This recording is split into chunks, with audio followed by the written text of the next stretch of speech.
Well, welcome everybody to Mindful Mondays with Laura Cross. I am your host, and we are your resource for education, connections, and collaborations to support you on your wellness journey. And I want to start by thanking Annie Bourke of Cosmic Heart Intuitive, Vibe, and White Sands Premier Travel for this sponsored appearance, for it's these sponsored appearances that makes Mindful Mondays possible. Now, I don't know about you, but I grew up with dogs. I'm a dog mom. And I've always often wondered, what are they thinking? Or is there something else can you do? Many people that I know always seem to find out or ask themselves that question, how are they feeling or what's wrong? And you wish they could talk. So I was super excited when I met Annie, and she is our guest today, all the way from Brisbane, Australia. She's an international best-selling author and an animal communicator. So if you can't figure out how to do it, I got someone here for you that can help you communicate with your animals, because Annie does not just talk to animals, but she helps bridge the gap between them and their humans, sharing insights and illuminate their emotions and wisdom. So Annie, thank you so much for joining us today. Thank you so much, Laura. I'm happy to be here and share some of the wisdom from the animals. Yeah, I think that is so wonderful. So can you even tell me when was that moment? How did you first realize that you were able to communicate with animals? I'd always thought that my animals could understand me, and I actually used to say to them, I wish I could speak cat because I wanted to know what they were trying to say back to me, and I just didn't get it. And yes, we can read a lot from our animals by their body language and looking into their eyes, different vocalizations, but I really wanted to have a two-way conversation like talking with you now. And one of my little cats sadly passed away after a very short illness. And it made me feel as though I'd missed an opportunity to get to know her on a deeper level because I didn't know how to communicate with her telepathically. So she's actually the one who inspired me to start this journey. And I've spoken to her since in spirit, and she's got no regrets. She knew it was my life purpose to do this work because our animals know what our purpose is, and it was her purpose to guide me to doing this. So she completed her mission, and now she can communicate with me on the other side and support me with what I'm doing now. So I looked for an animal communication course, and I found one online, and there was a cat on the home page who looked exactly like my cat. And I thought, this is not a coincidence. This is a sign. This is what I'm meant to be doing. So that would have been nearly 14 years ago.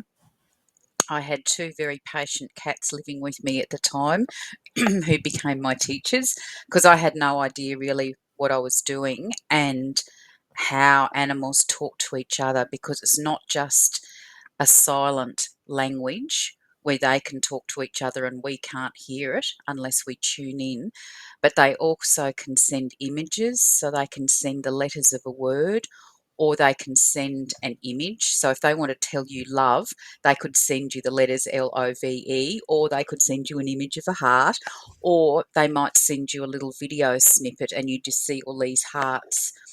And I don't understand the thought transference process that they use to get those images and messages in our heads. I just have to trust it works, and I know it does. And I'm sure they'll reveal more to me when I'm ready to be told. So they just uh, let me know more information so that I can process it and then talk about it, and then they'll let me know the next bit. So I know I've learned a lot in 14 years, but I know there's a lot more for me to learn. So it's just a living opportunity. Every conversation I have with an animal, I learn more.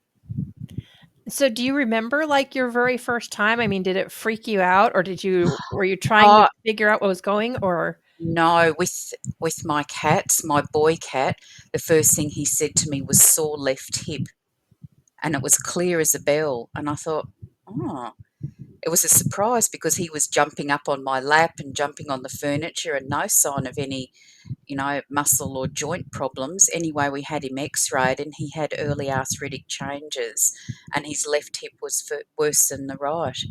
wow. So, yeah, very profound what they can tell you. My girl cat had been waiting for me for some time to get the message that she was here to teach me. And so when I finally worked that out and said, "What do you want to teach me?" And she said, "About time." So, but they were just so good, and but very sneaky as well, because I go through what I call a spiritual connection process with the higher realms, and do a grounding process, and call the animals guides in as well. And I would have a connection with one of the animals, and then I'd disconnect, and then I'd go through the process again with the second animal. Months after doing this, they said, "We can both hear you." So that listening into each other's conversations, I didn't know, but that was really funny. And it's happened since with clients as well. Like, I've spoken to an animal, and then I've gone on to speak to their sibling, and they'll repeat something back to me that we've already spoken about. They know what I've already been speaking to the first animal about. So it's just so phenomenal that they're so gifted with communication. A lot of people are surprised at the extent of their vocabularies. I've had someone say to me, "It's a dog. It knows stop and walk, and that's about it." But we have really profound conversations, and these animals are very gifted with what they know, very intuitive, very intelligent, but you can ask them all sorts of questions. So, about past lives with them, about why they're with you, what their purpose is, what your purpose is, guidance for your future, and then more things about the home. Do they need different things in their diet? Is what can you do to make them happier? There's just so many questions that you can ask and get information from, and that deepens your relationship, because they know you've cared enough to ask those questions, and it gives them an opportunity to pass on information to you as well. And so, Mhm. even if listeners have never heard about telepathic animal communication before, I challenge you, once you've finished listening to this episode, to go and look at your animal in the eyes and tell them that you love them, and see what they do. And you can change your relationship just with having one conversation. When your animal knows that you know they understand what you're saying, it changes everything. And I've had so many people tell me, "I did what you said. I told them I love them. They looked at me differently. They've been a lot more attentive and affectionate." And like, they just love it. They love listening to what we're saying, because they understand everything we're saying, and they love us having a running conversation with them. It just, it really fills them with joy hearing what's happening in our world. And I've had one of my girl cats say to me, "I just want to be involved." Like, they don't care what you're doing, or they do, but they just share it with them. That's Right. what I really love. Mm. Yeah, I remember you and I having that conversation because I have a service dog who has been trained to be with you 24/7. So if I leave him with my fiance or someone else, he like has serious separation anxieties.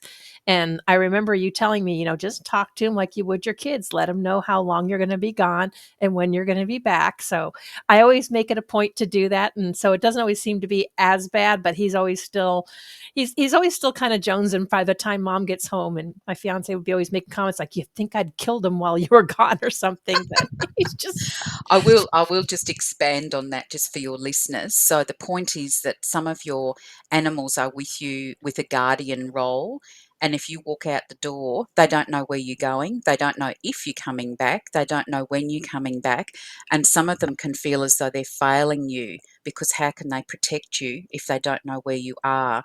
So that's what I said to Laura. If she can tell her dog where she's going, what she's doing, and when she'll be back, they do understand the concept of time. So if you can say you're going out to buy dog food and dog treats and dog toys, and you'll be back in 2 hours, they know exactly what you're doing. They can count down the 2 hours, and that can alleviate a lot of their stress and stop some of their destructive behaviour if that's what they do when they're stressed. So it's just explaining things to them, and then they can calm down. Yes, they will miss you because they want to be with you, yeah, and, but and you better bring home those toys or whatever it was you yes. promised too. Yeah, yeah, yeah, yeah. What you promise, you need to deliver on, otherwise they're going to be upset. But no, seriously, explaining where you're going and what you're doing really can help.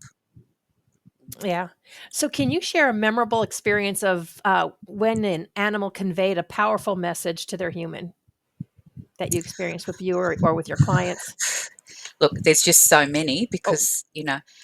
um, I think probably the most profound messages are when animals in spirit know that it's their destiny to reincarnate.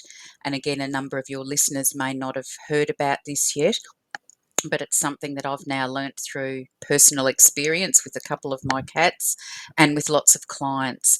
So, if it's our animal's destiny to come back and have another lifetime with us, when I connect with them in spirit, they can let me know what species, what breed, what colour, what gender, sometimes a specific location where you're going to find them, how old they are, and a time frame of when you might find them.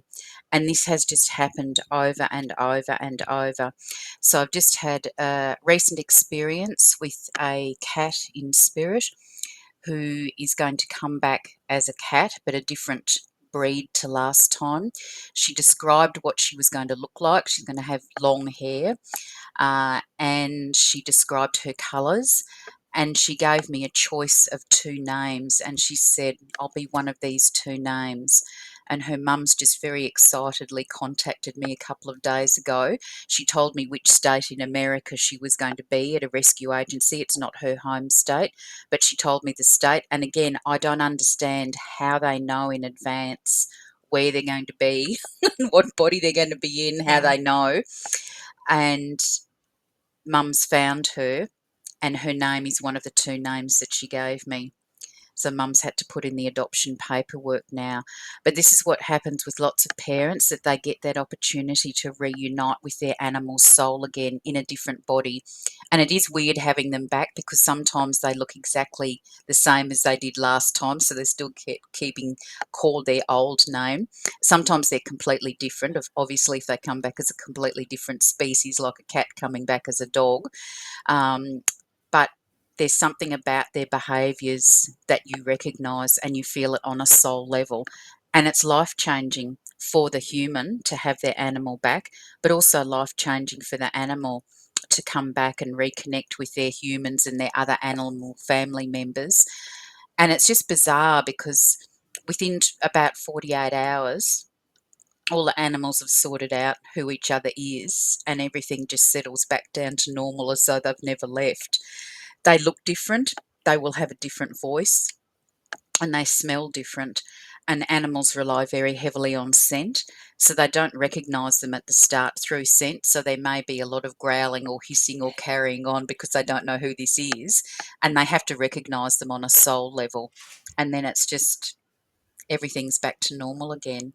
But it is one of the most transformative processes I've been involved in. Powerfully affects the grief process because, yes, you miss the animal who's passed over, but because you get an aspect of their soul back in another body, you've got them with you again.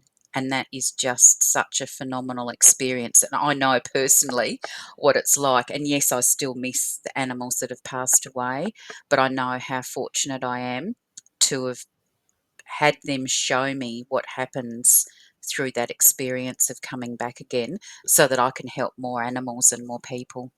Yeah, and see, to me, I would think that that's huge because I've had, two growing up and four, dogs since then that I've lost, and I always had a focus on the fact that I gave them the best home possible because, like you said, you miss them terribly. Yes. But this is a whole different perspective, and I would think it can kind of at least bring people some kind of peace, whether they know or not, or know that they're moving on, or they have a chance of seeing them again, just in a different form. And there's several different things with what you've said there. We can ask our animals in spirit to visit us energetically, and it's something they can do from the other side once they've gone through a healing process. And I've had lots of people tell me they've seen their animal in a temporary physical body. Again, it makes no logical sense because they don't own a physical body anymore, but somehow they can get a temporary one because I've had people see their animals running up and down the corridor, or they've felt them jumping on the bed or touching them. They've heard them vocalizing, and I've experienced that as well. Or we can ask them to visit in a meditation or a dream, and then we get the chance to actually hold them and feel them, and you can feel them breathing and purring and interacting with you. Again, really surreal experience, but they can help us. And if it's not their destiny to come back then they can help orchestrate to bring another animal to us, because they understand we're not replacing them, we're not being disrespectful. They know it's going to help us heal, having another animal to love, and they understand that that new animal is going to be fortunate to be a part of our family and have the love that they received as well. So there's Wow. lots of ways that they can support us, and they can give us messages from the other side. They can give us guidance, and you're exactly right. It gives people peace. It helps them be at peace with their animals passing, and it can give them hope if they know their animal's coming back again. Yeah, I would at least for me, I would say it would. I would think that would make it even, I wouldn't say easier. It's never easy, but maybe you can adjust quicker than what you normally would. Yep. So, but can you tell me, how do you interpret the emotions of animals, and with, what cues do you look for during Oh, you can communication? hear it in their voices. Like I can hear the grief. Like I've spoken to a horse who had a musculoskeletal problem. So we were trying to work out what was happening with her, and we worked that out. And then she shared that she'd actually been a twin, and it's not very common for twin horses to survive to birth. And her twin actually died in utero, and I don't think anyone knew that she'd been a twin, and she'd been dealing with that grief for a number of years. And I could hear that in her voice. And she just shared that with me. So I could then let her parents know so they could actually arrange some emotional support for her, because there are modalities available now to help our animals that have experienced trauma or other emotional impacts early on in life, so that they're not just stuck in them. Some of them are really practical jokers, and you can hear them smiling, and they tell me funny stories, and they actually make me laugh out loud. So I spoke to another horse, and he'd actually run into an electric fence. So he'd actually burnt himself on his chest. So he was in pain. And he said, "Yeah, that was shocking." Now, he totally understood the pun on shocking. He deliberately said that word. So I thought, well, good on him. He's in pain, but his sense of humour's okay. I spoke with a cat who loved splashing water out of his water bowl, and a lot of them do. And his mum wanted to know why. And he said, and then I said, "Oh, would you like to tell her anything else?" And he said, "Does she want an existential expose on the physics of displacing a volume of water?" Now, I just listened to that and thought, wow, okay, he obviously totally understands the question, because, yes, he is displacing the volume of water with the paw. But the way he worded it, it made me wonder whether he'd had a human lifetime before as a science teacher. But it was just interesting, like existential and expose, they're not words that we use commonly. But No. what he said totally made sense, but it was just a surprise. So, as I said, every conversation it's a learning opportunity, and I just can't predict what they're going to tell me. They just tell me. And sometimes they do share really personal things like the grief, and I've spoken to several animals that are still grieving for an animal sibling who's passed away. And we can't tell that from the outside, what Right. they're dealing with on the inside. And for me, I'm in awe that an animal will trust a stranger and tell them things to pass on to their humans, because they don't know me. I just introduce myself and say, "Hello, I'm Annie. Your parents would like me to have a conversation with you and answer some of their questions. Are you happy to have a chat?" I have to get consent, because conversations are a free will choice for animals. So I just have to respect what they do and don't want to answer. But every domestic animal I've spoken to has been really happy to have the chance to answer their parents' questions and have the chance to pass on their own messages as well. Wow. So, yeah, you just pick up everything. They can also send feelings and emotions. So I can actually tell. So if they're scared about something, if they're anxious, I can actually feel that in my body. So they do let me feel it on an emotional level as well. So there's a number of different ways they can get their messages through, and it's just being open to how they send them. Wow. It is so incredible, and I know you have more incredible stories to share, and I know we have misconceptions that people have about animals that we're going to cover and how people can actually learn or start communicating better with their animals. But we do need to take a break from our word from our sponsors, and we will be right back.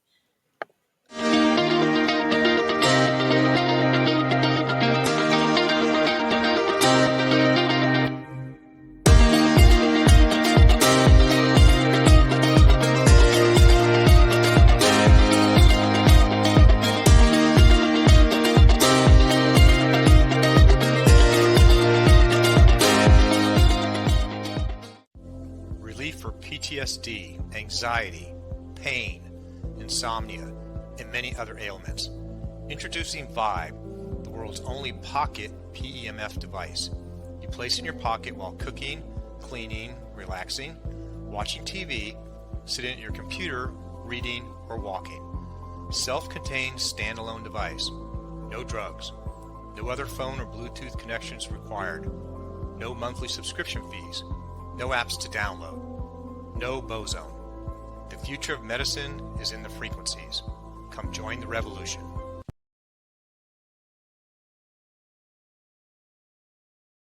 Hey,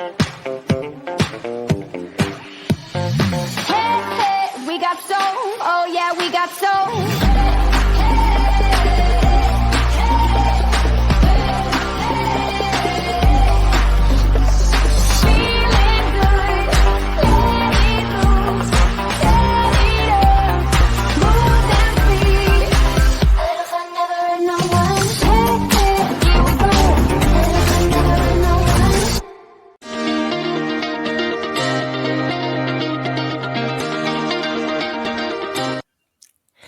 So, Annie, can you tell us or share with us a little bit what common misconceptions do people have about the intelligence and the emotional capacity of animals?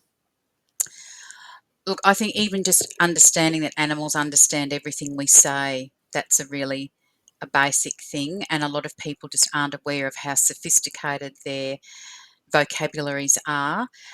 Again, some people may not be aware, but your animal may have had a past life with you, and they may have had past lives previously with you. Some of our animals have had human lifetimes, and they're familiar with the language that was used in the eras that they lived. So they know words that we don't use in common day language now. And that's just a surprise when that comes out. Animals are also very tuned into our vibrational frequency. We all vibrate at a certain frequency, and once we get sick, that vibrational level drops. Often our animals will detect that before we're consciously aware that we're starting to get ill. And people say, my animals just started coming and lying with me and on me, and then I got sick. And so they just know in advance, and they want to help us to heal. They're also very aware of our moods, and I call them walking mood barometers. So if you're sad or upset about something, they will know, and they will instinctively either spend time with you trying to cheer you up, or they'll go and do something really goofy to make you laugh, because they'll know that making you laugh will change your mood and then you'll feel better. So it's just understanding how intelligent and intuitive they are, and that they understand everything that we say. And then there is a purpose that they're in your life. So some people say, oh, I rescued this animal. And in fact, it can be that the animal is rescuing you behind the scenes, because there's so much that they do behind the scenes that, again, a lot of people aren't aware of. And there's a lot of research that's been done looking at the physiological impacts of having animals. So they can lower our blood pressure, they can reduce our risk of heart attack and stroke, they can help us produce our happy hormones and help decrease our production of stress hormones. They help us stop feeling isolated and lonely. We've got a companion. For some of us, it's our reason to be. We've got to get up in the morning, we've got to feed them, we've got to take them for a walk. We can't just, feel, different emotions about ourselves, because we've got someone else to think about. So it changes our mindfulness and our consciousness about another being. Part of the reason animals are with us is to help evolve our hearts. That's part of our spiritual journey. And animals help us to experience unconditional love. And for people who live on their own, their animal is their only being that they're going to experience love with. And it's so important that they're there, even though we may not be conscious of all those little things they're doing behind the scenes to help us. Even interesting things like the frequency of cat purring has been scientifically shown to help with bone healing. And when I fractured my shoulder, my cat with the loudest purr just spontaneously came and purred over my shoulder for hours and hours and hours.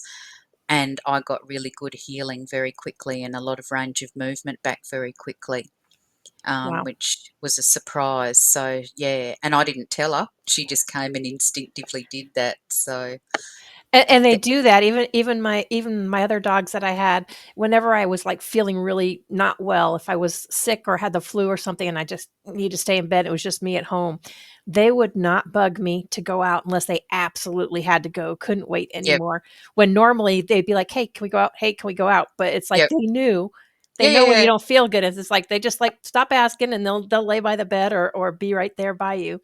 yep. So, No, that they just really tune in, and like if um, you're not feeling well and you want to sleep in a bit longer, then they can be gracious with their breakfast time and let you sleep in for a little bit longer. Like mine, like having breakfast at 6 and dinner at 6, but they're extremely flexible, and I'm very, very grateful that they are, depending on what other things I'm doing. So, but they just know it's a partnership with you and their love for you. It doesn't matter what you look like, whether you haven't washed your hair, whether you've got terrible clothes sense, whether they don't particularly like some of your friends. They yep. don't judge.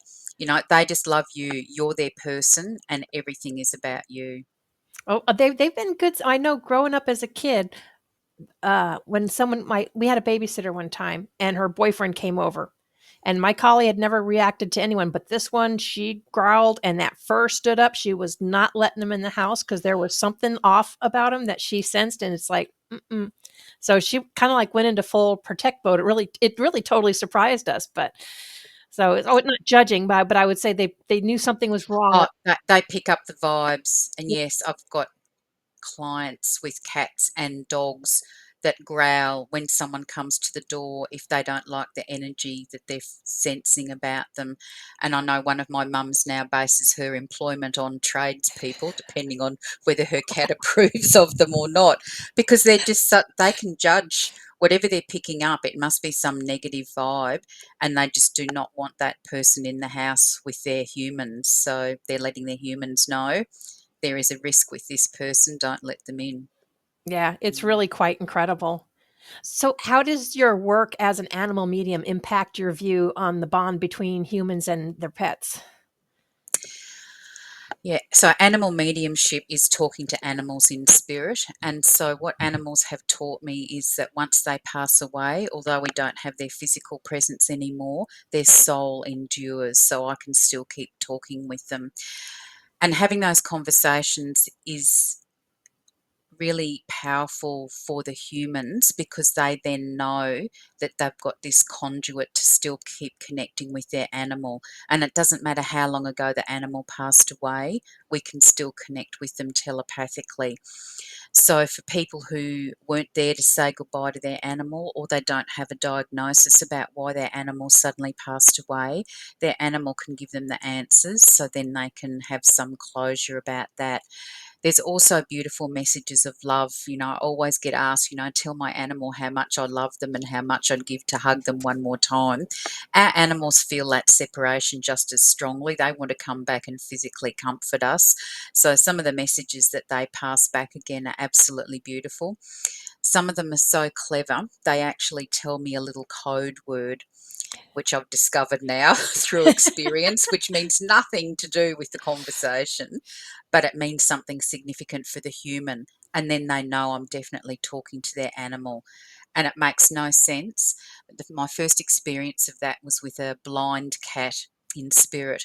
So I work through photographs. So I don't actually get to meet many of my clients at all. I work with clients all over the world. And so the humans just send me a photograph of their animal and the animal's name and the questions they want me to ask. So I was asking this cat in spirit questions and he was happy to answer them.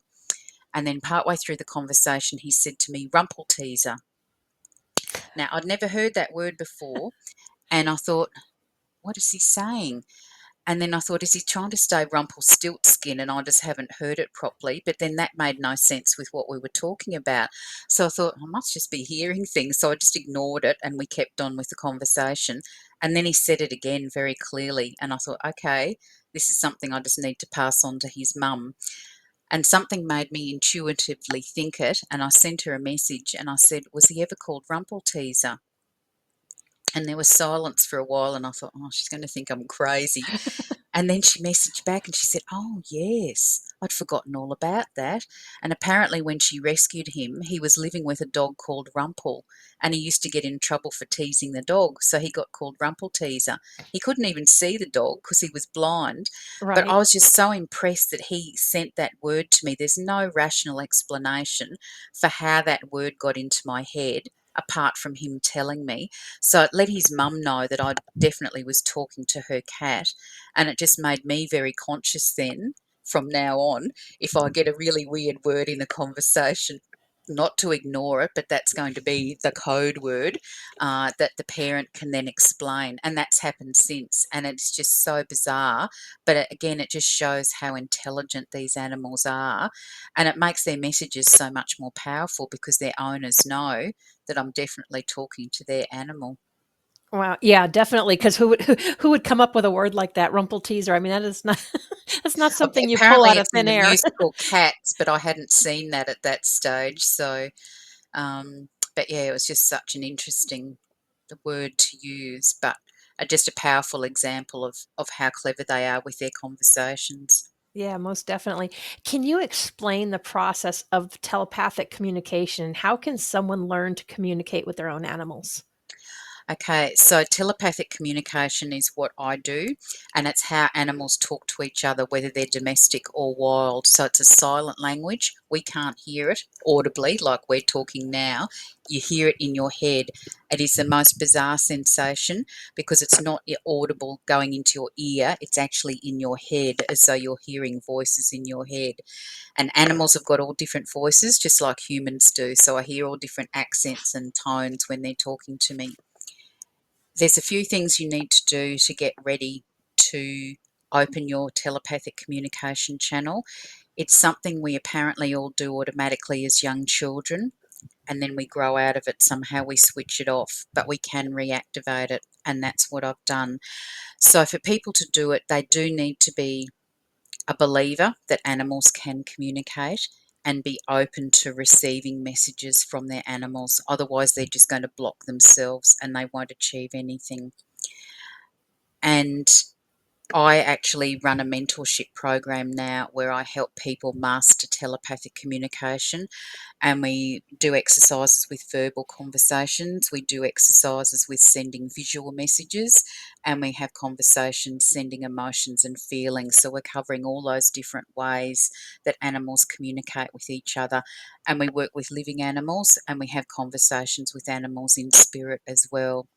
But a key thing is just being open to the fact that animals are intelligent and they can communicate, and being open to the fact that you can receive these messages as well. There's a number of things I do to support people during the program to help enhance the quality of communication. But at the end of it, yes, they've all had conversations with their animals and they know they can communicate. And people have now gone on to start their own animal communication businesses, which is very exciting because there's so many animals who want to get messages to their humans. I was to say, what inspired you to start your animal communication mentorship program? Look, to be honest, I resisted it for a long time because I thought there's so many other people out there teaching animal communication, but I had so many people asking me, and how I do it is a bit different to other people.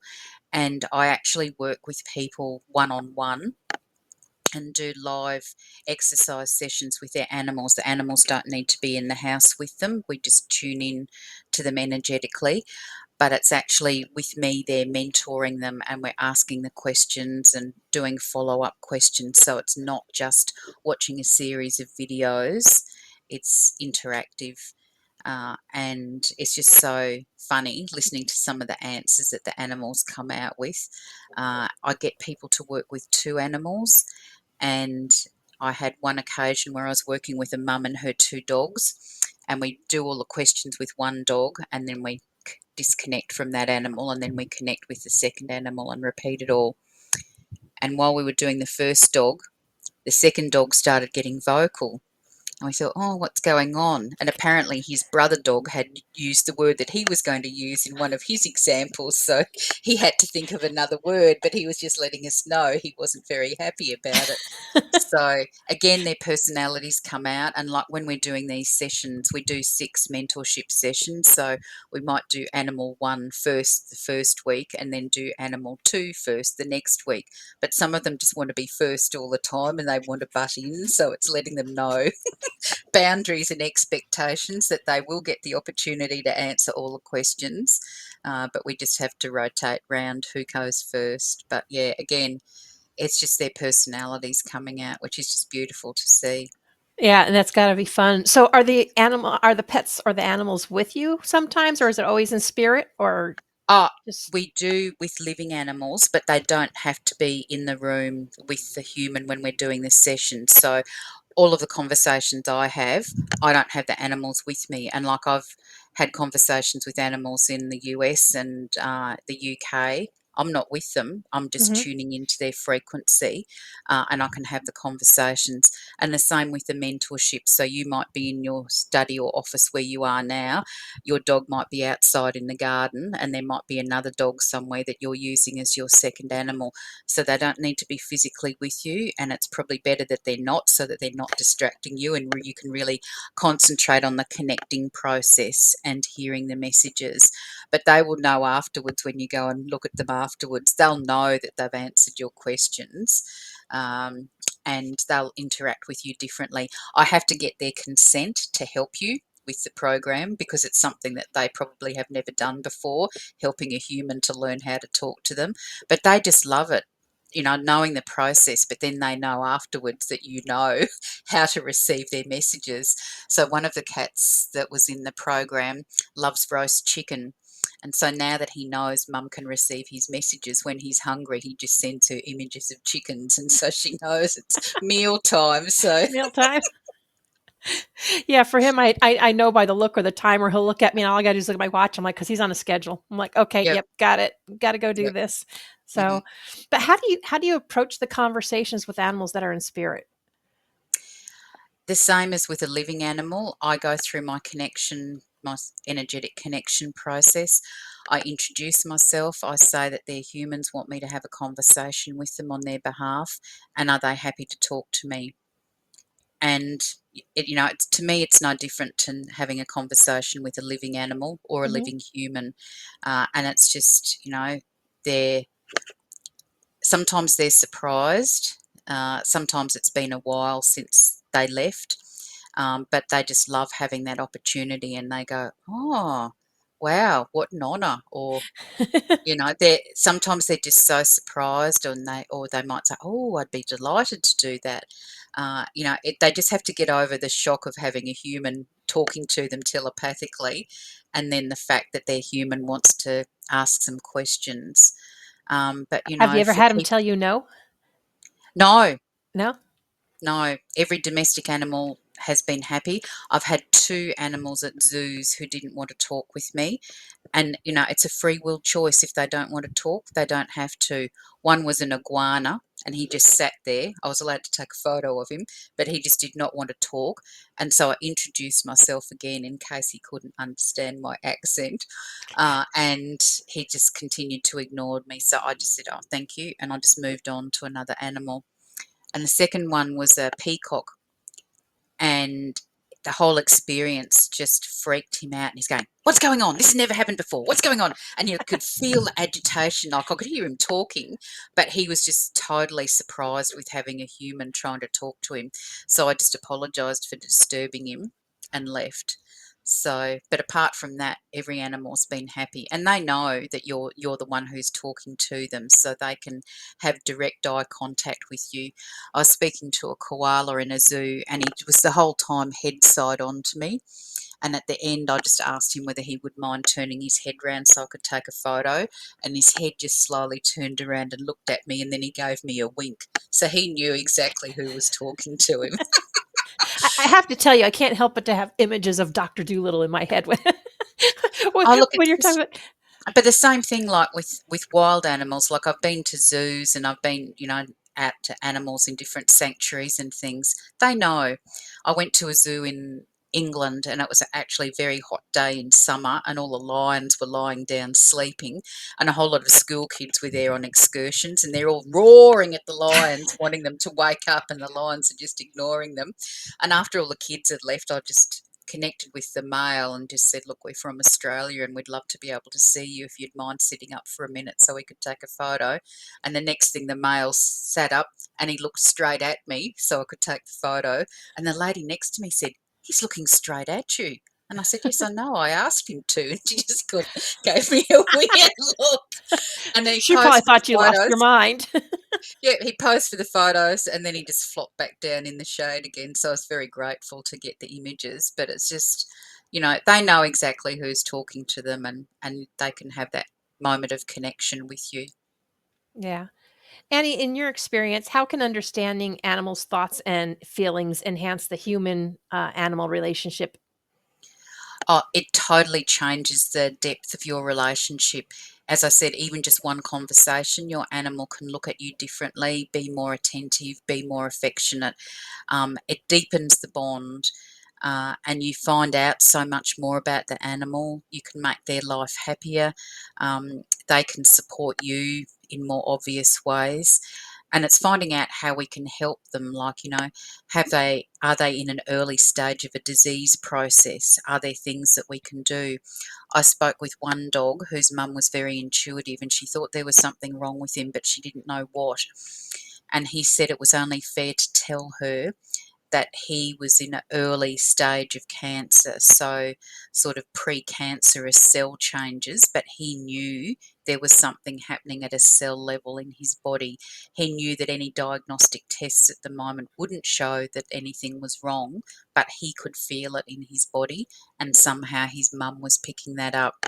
So it gave her time then to go to a holistic vet and look at, what they needed to do with making sure he was on the best diet possible and all sorts of different things to support him. And he lived a very long, healthy life because of having that early conversation. So it really can make a profound difference for the animals. Oh, yeah, especially if they can help you take the guesswork out of it. Yes, Yeah. they're Wow. very aware of medical knowledge. They're also aware of what they need. So if their diet is deficient in something, I spoke with a horse and she told me that she needed antioxidants, and her mum laughed because she'd actually been giving her antioxidant supplements, but they'd run out 3 weeks before and she hadn't replaced them. The horse could tell the difference with not having them in her diet. So Wow. they know whether it's vitamins or minerals or something else that they're not getting, they can tell me what it is. But there's a difference between asking what they like and asking what they need. And if you ask what they need, they go, oh, because, if you say, what do you want, often they'll say more walks, more treats, more Oh, yeah. one-on-one time with the human. But if you ask what they need, that's a completely different question. Kind of like was same with kids. Yeah. You ask what they want, then it's, everything and all the stuff that they probably shouldn't have, and Yes, totally different from the needs. yes. So, so what role do you believe animals play in our spiritual journeys and our personal growth? Look, my understanding now, particularly with more recent conversations, is that animals do have a deep spiritual purpose for being on the planet and for being with us. My understanding is that they're a soul who's come in an animal body to have an experience here. They have a life mission and soul lessons to learn, just like we do. So they're a soul in an animal body, we're a soul in a human body. We may both have had past lives together, and we may have been animals or humans in our past lives as well. But there is a really deep underlying reason why that animal is with you, and discovering that again changes your relationship with them. So they do come in with additional roles. So I've said, some of them are guardians, some of them are healers, some of them are teachers, and they can do that work with us as well. And some of them are here to support us doing the work that we're here to do, and understanding that means that we can be more open to listening. Like, if they're here to teach us, once we can communicate, then they can start teaching. And my cats have just taught me so much, and I know that it's only the tip of the iceberg, and that there's so much more that I need to learn from them when they're ready to teach me the next stages of what they need to. Wow. Yeah, no, that's got just got has to be amazing. I would say I love what you do, and the fact that you can communicate and do all that. How can pet owners be more mindful of their animals' needs and emotions in everyday life? I think even without being able to communicate with them telepathically, you can learn to tune into your animal and just be observant of what's happening. Like, are they showing different behaviours? Are they making different vocalization noises to what they normally do? What's happening that they're, changing in their behaviour? Often they do change their behaviour not to be naughty, but because there's something important they need to tell us. And it's just taking that time to just be with our animal and just see, are there any messages that float into us? Do we notice something different? Are they slightly limping that we haven't noticed before because we haven't really been paying attention to them? So, it's listening, it's watching, and being conscious of what we're feeling and the messages that are coming through. Yeah. Yeah, definitely. I've seen some, where all of a sudden, if they feel like they're not getting the attention, they start doing things that they normally wouldn't do, like, maybe wetting on your favorite slippers or something in there. It's kind of like a kid. They get attention, but it's not necessarily the right attention that they want. And it's interesting because changing in toileting behaviour is one of the most common behavioural change questions I get asked about.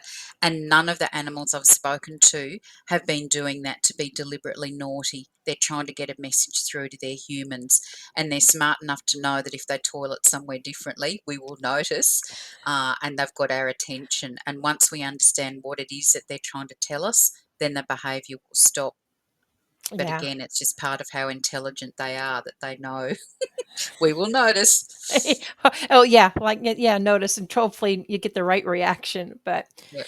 Annie, what advice would you give to someone who wants to deepen their connection with their pets but feels unsure about how to start? Start verbally talking to them every day. Tell them that you love them and that you're grateful that they're with you. They know that you love them, but hearing you saying that verbally, love and gratitude are very high frequency words. Our animals understand the frequency of words, so that will help with changing that relationship as well.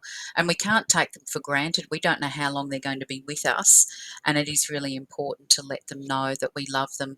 And it's spending that one-on-one time with them. They love routine, and they love, having time with you. And if you've got more than one animal, then you need to make yourself available to have one-on-one time with all of them. And if you bring a new animal home, it's really important that you still keep doing that one-on-one time with the original animals. Otherwise, they can feel that they've done something to upset you and that you don't love them anymore, and you've had to go and find another animal to love. So again, if you are planning on bringing home another animal or a human, or a new partner, or there's going to be a baby coming into the house, you can let all the animals know beforehand so that they've got time to adjust.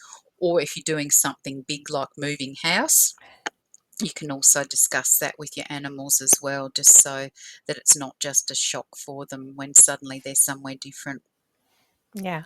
But And it's having those conversations that's the most important part. Some of them like lots of affection and some of them don't. So it's tuning into, how long can you tickle them for before they've reached their tolerance level right. and they've had enough. So, can become aware over time of, what they like and don't like. So some of my cats like being groomed and some of them don't. So I just have to respect what their boundaries are. Yeah, very good point.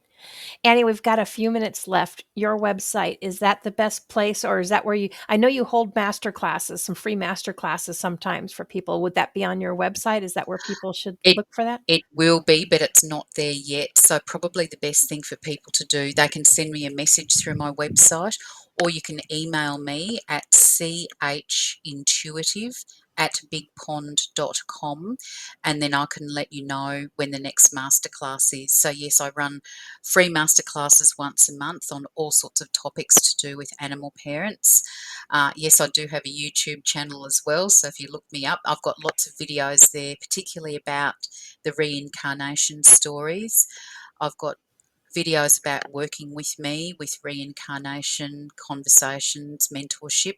I've also got a little series called Ask Annie, where people have been asking really fascinating questions. So I've made little videos to answer their questions. So that gives you a good idea of some of the conversations that I've had with animals. I've also published 3 books. And for those of you who are listening, if you're in Australia, you can purchase these directly from me. And for those of you who are not in Australia, you can purchase them online from Amazon. But they're particularly to help people on their spiritual development journey and to help them understand their animals on a deeper level. Wow. Yeah, I was going to say that's definitely on my list to get, because to me, it's just such a fascinating topic. And to be able to connect to that, I want to thank you so much for sharing all of your knowledge and your experiences and stuff with us today. My pleasure. Thank you for the opportunity. And as I said, for any of you listening, some of these topics may be the first time you've heard about them, and I understand it can be quite overwhelming. But the most important thing to do is just to talk with your animals verbally every day. They will absolutely love that, and that will change your relationship with them. And if you'd like to find out more information about having a conversation or doing the mentorship program with me, please message me through the website or email me, and I'm happy to send you some information about that. Yeah, absolutely. Because I don't know about anybody else, but I know a lot of people I have talked to that have been either dog owners, cat owners, or had pets. They always have that burning question of what are they thinking or what do they need and they don't need. So I love that we have people around here that can actually get us those answers and maybe get us some peace as well. Mm-hmm. And I will just say that I talk to all animals, so it's not just cats and dogs. I've spoken with lots of horses. I've had snakes as clients, a cow, birds, all sorts of animals, and I talk to all sorts of animals at zoos. So it doesn't matter what animal you have. I'm happy to have a conversation and answer your questions. That is amazing. Thank you, Annie, so much for joining us today. I greatly appreciate you. Thank you. Thank you, everyone, for joining us, and we will see you all next week. Have a wonderful week.